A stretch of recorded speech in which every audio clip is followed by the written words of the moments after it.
ikakasal ka na kay Doktora Tanyag, di ba? And so? Hindi ako pumapatol sa taken na. Tsaka magiging daddy ka na. Hindi nga ako yung tatay noon. Ano? Quiet ka lang Pinilit lang ako. Magpakasal kay Zoe. Hindi namin mahal ang isa't isa.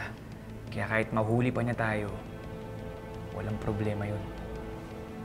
Kahit pa, ayoko pa rin maging number 2. Tsaka mamaya baka mabuntis mo rin ako. Problema ba yun? Eh di pa nanagutan kita. At least yung sa'yo, baby ko talaga. Yung kay Zoe, hindi naman akin yun Wala akong pakialam sa batang yun.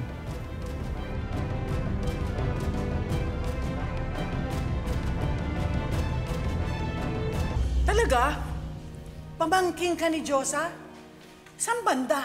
Chang, pamangkin talaga siya ni Diyosa.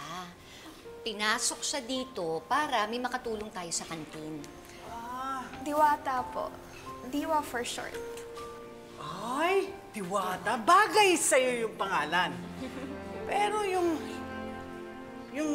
tiyahin mo, hindi ko nga alam kung bakit Diyosa pangalan nun Chang, bakit? Maganda naman si Diyosa. Saan banda?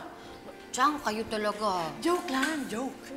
Kayo, Oo. mas ganda naman talaga yung ang ganda yung tita mo.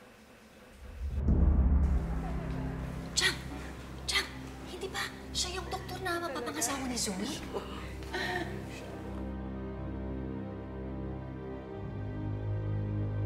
Oo nga.